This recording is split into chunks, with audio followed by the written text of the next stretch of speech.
आप सभी को जय मसीह की स्वागत है आपका हमारे चैनल पर, जिसका नाम है पवित्र वचन टीचिंग, और जहां पर हम परमेश्वर के वचन को सीखते और समझते हैं। बड़े ध्यान से अपने वचन को समझना है और सीखना है परमेश्वर के वचन को। आज बहुत से लोग मसीह में हैं और बहुत सी गलतियां वो कर रहे हैं, लेकिन उनको ये पता नहीं है। तो आज हम उन गलतियों के विषय में समझेंगे कि कौन सी गलतियां जो हम मसीह में होकर भी कर रहे हैं, जो हमें मसीह में होकर ये गलतियां नहीं करनी है। वचन के द्वारा हम सीखेंगे, समझेंगे, तो वीडियो को स्किप ना करें और परमेश्वर के वचन को हम सीखेंगे। और मैं आपको एक बात और बताना चाहती हूँ, अगर आपको बैकग्राउंड में कोई भी वॉइस आती है तो उसको कृपया इग्नोर करें और वचन को सीखें जो मैं आपके लिए लेकर आई हूँ, जो परमेश्वर आपको और मुझसे कहना चाहते हैं। तीतुस 2 अध्याय 11 से लेकर 13 वचन में लिखा है, क्योंकि परमेश्वर का वह अनुग्रह प्रकट है जो सब मनुष्य के उद्धार का कारण है। 12 वचन में लिखा है, और हमें चेतावनी देता है कि हम अभक्ति और सांसारिक अभिलाषाओं से मन फेर कर इस युग में संयम और धर्म और भक्ति से जीवन बिताए। परमेश्वर का वचन कहता, और उस धन्य आशा की अर्थात अपने महान परमेश्वर और उद्धारकर्ता यीशु मसीह की महिमा के प्रकट होने की बाट जोते रहे। परमेश्वर का वचन कहता है, जो अनुग्रह प्रकट हुआ है परमेश्वर की ओर से मनुष्य जाति के लिए, जो उसका उद्धार का कारण है।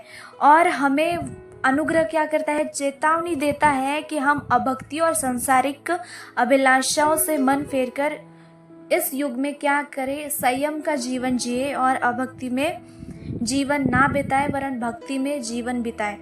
जो अनुग्रह होता है वो परमेश्वर का अनुग्रह हमें सिखाता है कि किस तरह से हमें लाइफ में जीना है। एक क्रिश्चियन व्यक्ति को किस तरह से हमारे जीवन में चलना चाहिए, तो ये क्या है? अनुग्रह सिखाता है। और परमेश्वर का वचन ये भी कहता है कि अनुग्रह जो मनुष्य जाति पर प्रकट हुआ है, और हमें चेतावनी देता है। अनुग्रह जब आता है परमेश्वर का, तो मनुष्य पाप से दूर रहता है। उसका हृदय जो है वो पाप में नहीं चलता, वो पाप नहीं करना चाहता है ना। तो यही अनुग्रह जो है वो प्रकट हुआ है और हमें चेतावनी देता है कि हम इस संसार में संसार के समान न जिए, वरन परमेश्वर के लिए भक्ति का जीवन जिए। तो बहुत ही ज़रूरी है हर एक जन को इस वचन को समझना। अनुग्रह केवल ये नहीं है कि हम पाप करते रहें और परमेश्वर हम पर अनुग्रह करता रहे। हम वचन के विषय में समझेंगे, आगे वचन को हम सीखेंगे, लेकिन इस वचन को मैं आपको बताना चाहती हूँ कि परमेश्वर जो है वो कहता है अनुग्रह है जो आपको उस पाप से दूर रखता है और अभक्ति में जीने से रोकता है, वरन भक्ति में जीने के लिए आपको प्रोत्साहित करता है। तो बहुत ज़रूरी वचन को समझना। आज बहुत से लोग हैं जो लाइफ में जो है वो अनुग्रह का है दुरुपयोग कर रहे हैं, मसीह में होकर दुरुपयोग कर रहे हैं। उनको लगता है हम जो चल रहे हैं परमेश्वर हमें क्षमा कर देगा।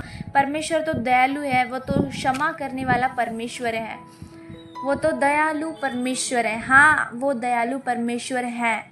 बहुत से लोग उस अनुग्रह का जो है दुरुपयोग कर रहे हैं। बहुत कम लोग हैं जो परमेश्वर के इच्छा के अनुसार चलते हैं, लेकिन बहुत ज़्यादा लोग हैं जो परमेश्वर के अनुग्रह का दुरुपयोग कर रहे हैं और करने भी वाले हैं, क्योंकि उनको ये शिक्षा नहीं पता जो मैं आपको आज देने जा रही हूँ। आज बहुत से लोग हैं पाप में जानबूझकर पड़ते हैं और कहते हैं कोई बात नहीं, परमेश्वर क्षमा कर देगा। तो क्या ये सच्ची भक्ति का जीवन है? तो क्या ये सच्चे विश्वासी का जीवन है? क्या ये व्यक्ति एक सच्चा विश्वासी है? बिल्कुल भी नहीं, बिल्कुल भी नहीं हो सकता। वचन के द्वारा मैं आपसे बताऊंगी कि परमेश्वर किन लोगों को क्षमा करता है, किन लोगों के ऊपर अनुग्रह करता है। रोमियो उसका 6 अध्याय 1 से लेकर 2 वचन और 12 से लेकर 14 वचन हम पढ़ेंगे। लिखा है, तो हम क्या कहें? क्या हम पाप करते रहे कि अनुग्रह बहुत हो? आज बहुत से लोग यही सोचते हैं, हम पाप करते रहेंगे और परमेश्वर बहुत आयत का अनुग्रह करता जाएगा। लेकिन ये सही बात नहीं है एक क्रिश्चियन व्यक्ति के लिए। उनको वचन को समझना बहुत ज़रूरी है। वचन कहता है, कदापि नहीं, हम जब पाप के लिए मर गए तो फिर आगे को उसमें कैसे जीवन बिताए। अब जब एक विश्वासी बपतिस्मा लेता है, वो अपने आप के लिए मर चुका है, तो कैसे एक पाप में जीवन जी सकता है। ज़रूरी है एक क्रिश्चियन व्यक्ति को पाप से दूर भागना है और परमेश्वर के बहुतायत के अनुग्रह का जो है सदुपयोग करना है, ना कि दुरुपयोग। तो समझना है। और 12 वचन में लिखा है, इसलिए पाप तुम्हारे नश्वर शरीर में राज्य न करे कि तुम उसकी लालसाओं के अधीन रहो, और न अपने अंगों को अधर्म के हथियार होने के लिए पाप को सौंपो, पर अपने आप को मरे हुओं में से जी उठा हुआ जानकर परमेश्वर को सौंपो, और अपने अंगों को धर्म के हथियार होने के लिए परमेश्वर को सौंपो। तब तुम पर पाप की प्रभुता न होगी, क्योंकि तुम व्यवस्था के अधीन नहीं परंतु अनुग्रह के अधीन हो। अनुग्रह किन लोगों के ऊपर होता है? जो अपने आप को पाप से बचाए रखते हैं, जो अपने आप को परमेश्वर की उपस्थिति में रखते हैं, जो संसार में नहीं चलते। मैं आपको हर टाइम हर वक्त यही बताती रहती हूँ कि संसार में नहीं जीना, संसार में नहीं जीना, और बिल्कुल भी संसार में नहीं जीना, क्योंकि एक यही है जो परमेश्वर से आपको दूर करता है। यही एक बात है जो आपको परमेश्वर से दूर करती है, परमेश्वर का बैरी बनाती है, परमेश्वर का वचन कहता है। हालेलुया। तो मैं हर टाइम आपको यही बताते रहती हूँ कि परमेश्वर का वचन जो है वो कहता है कि संसार में नहीं जीना, संसार में नहीं चलना। यह जानकर कि हम जो है वो परमेश्वर से उत्पन्न हुए हैं। जब हम बपतिस्मा लेते हैं, हम अपने शरीर के लिए मर गए हैं और परमेश्वर के लिए जी उठे हैं। तो वचन 14 यही कहता है, तब तुम पर पाप की प्रभुता न होगी, क्योंकि तुम व्यवस्था के अधीन नहीं हो वरन किसके अधीन हो? अनुग्रह के अधीन हो। तब वो अनुग्रह जो है वो काम करता है। जो अनुग्रह है वो आपकी लाइफ में दिखता है। परमेश्वर का अनुग्रह के अधीन हो तब जब आप अपने शरीर को मारते कूटते हो और वश में करते हो, संसार में नहीं चलते वरन परमेश्वर के लिए जीते हो। तो ज़रूरी है हर एक जन को समझना कि परमेश्वर हमसे और आपसे क्या कहना चाहते हैं। वचन को हम आगे पढ़ेंगे। देखिए, इब्रानियों 10 अध्याय उसका 26 और 31 वचन में लिखा गया है, क्योंकि सच्चाई की पहचान प्राप्त करने के बाद यदि हम जानबूझकर पाप करते रहे तो हम पाप के लिए अब कोई बलिदान नहीं बाकी। परमेश्वर का वचन आपसे और मुझसे क्या कहना चाहता है? अगर एक व्यक्ति जानबूझकर पाप करता रहता है और कहता रहता है कि परमेश्वर का अनुग्रह तो बहुत तायत का है, वो मुझे क्षमा कर देगा, कब तक आप ये समझते रहोगे कि परमेश्वर अनुग्रह करता रहेगा और आप पाप करते जाओगे?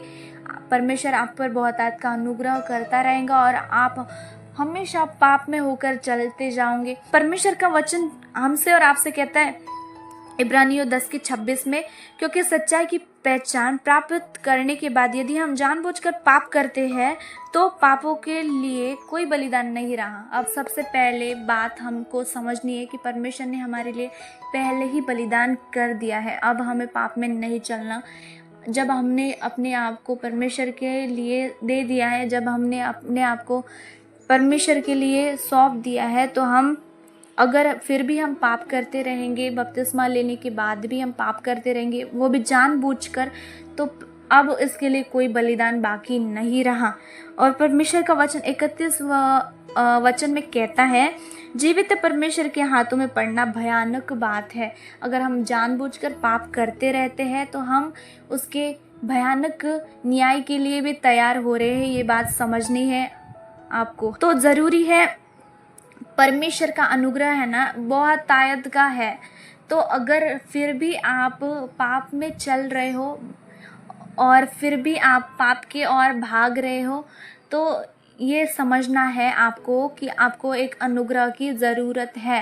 और अनुग्रह ऐसे ही नहीं आता, आपको उसको मांगना ज़रूरी है। आपको हर टाइम उस अनुग्रह को मांगना ज़रूरी है।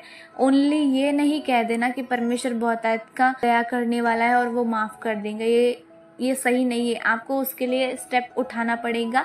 आपको पहले अनुग्रह को मांगना पड़ेगा। क्योंकि मैं बहुत ही सांसारिक गाने को सुनती थी पहले, लेकिन जब मैंने जाना कि ये सांसारिक गाने जो है वो परमेश्वर की ओर से नहीं है, तो मैं जो थी, मुझे छूटना था इस सॉन्ग से, वो बॉलीवुड सॉन्ग से छूटना था।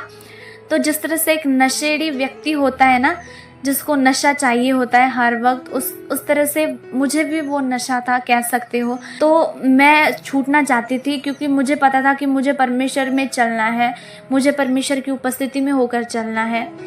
क्योंकि वो जो लव था परमेश्वर ने मुझ पर प्रकट किया था कि परमेश्वर बहुत ही दयालु और बहुत ही प्यार करने वाला परमेश्वर है, जो मुझसे बहुत ही ज़्यादा प्यार करता है। मैं उसके लिए जीना चाहती थी और मैं ये नहीं करना चाहती थी कि कोई भी बात परमेश्वर को बुरी लगे। तो मैं बहुत ही अलर्ट थी पर आत्मा में, और मैं पाप से भागती थी हमेशा।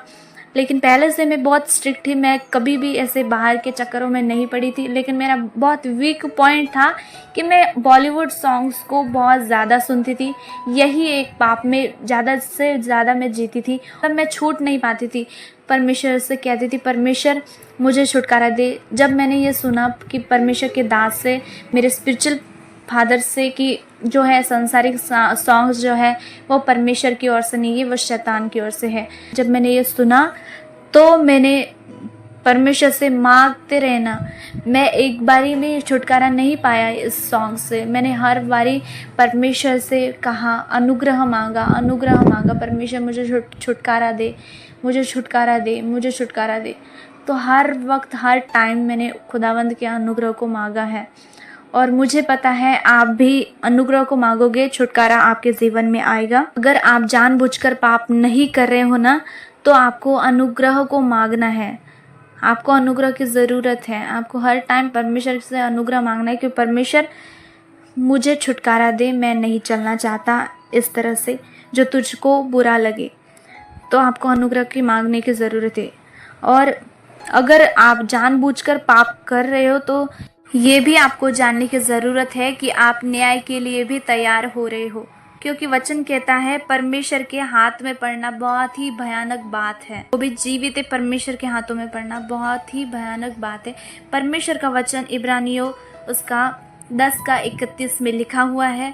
तो मैं आपसे कहना चाहती हूँ कि मसीह जीवन एक छुटकारे पाने वाला जीवन है और न कि पाप में जीने वाला जीवन है। परमेश्वर का वचन 2 कुरिन्थियों उसका 5:17 में लिखा है, यदि कोई मसीह में है तो वह नई सृष्टि है और पुरानी बातें बीत गई और देखो सब कुछ नया हो चुका है। अगर आप नई सृष्टि अब तक नहीं बन पा रहे हैं तो आपको सच में अनुग्रह की ज़रूरत है। आप हमेशा और रोज़ाना आपको परमेश्वर के अनुग्रह को मांगना ज़रूरी है और आप ज़रूर छुटकारा को रिसीव करोगे।